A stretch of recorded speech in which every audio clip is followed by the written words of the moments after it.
Hello and welcome back to Exothermic Plays Games. I'm Exothermic and the date today is Tuesday, August 20th, 2024. I've been doing a countdown of my favorite video games of all time through each day of the year, and coming in at number 134 is Worms Armageddon.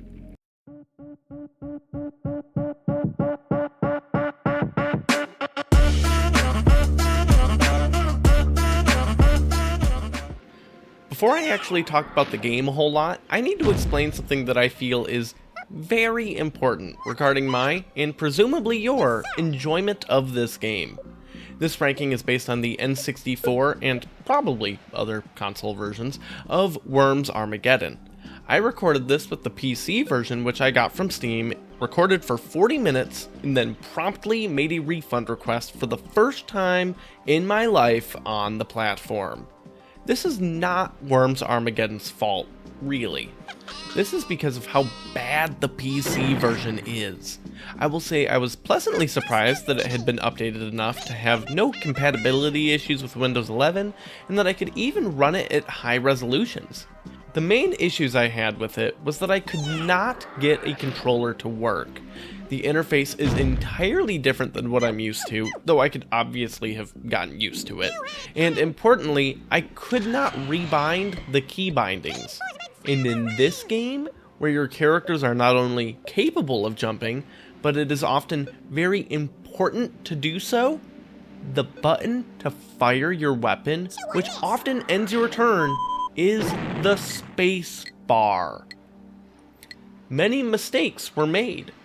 Many grenades were thrown at my own feet. Well, not feet. They're worms. I don't know enough about worm anatomy to tell you what I threw it at. Imagine my surprise with this when I learned it was a PC game first and then ported to consoles.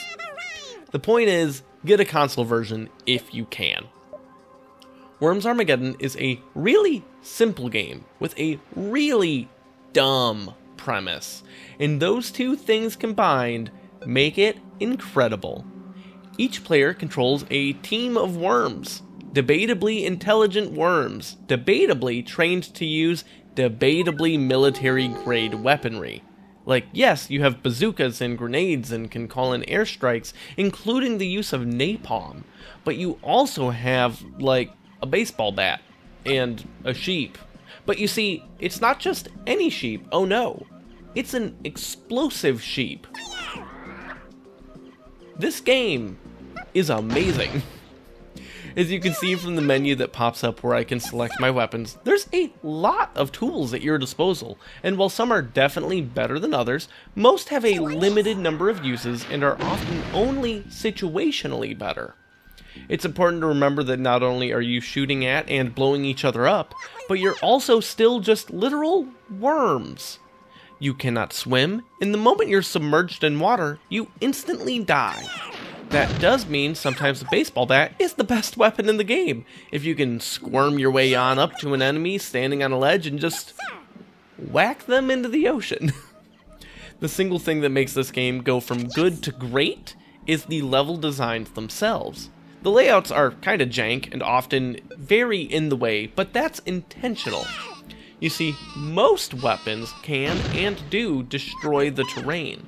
One strategy I sometimes like to do is have a worm use the blowtorch to just carve a path deep into the terrain so it's hard for others to get to it, and then that worm spends the rest of the game calling down airstrikes and other remote things. Often, that's also the worm that will eventually use the teleporter to pick up a crate somewhere else in the map too. Periodically, supply crates will drop onto the map, giving you random additional weapons. Sometimes they're fine, and sometimes they're insane. My favorite weapon in the entire game, which I unfortunately did not find one before I decided I had recorded enough and refunded the game, is Indian Nuclear Test, which raises the water level of the entire level. This can definitely cause a ton of instant deaths all at once, and my greatest memory of this game as a kid is getting to the very, very top of the Statue of Liberty level, and then spending 3 of those in a row to drown the entire rest of the field. And that's not the only way you can set up big death chains either. Anytime a worm dies on land, they explode first. That's right, you're exploding worms. So if you kill someone, but they're next to you, they're gonna do some serious damage on the way out. Due to the way the physics work of the game, sometimes you might accidentally launch them towards you, or towards an ally. There's loads of explosives in the game, and it does not shy away from friendly fire either. The biggest advice I can give for playing Worms Armageddon is to accept that while it's a very fun game, it's not a very balanced game. When things go wrong, laugh at the absurdity of it with everyone else, and then move along. Join me tomorrow as I talk about my 133rd favorite game, where I want to be the very best, the best that ever was, at puzzles.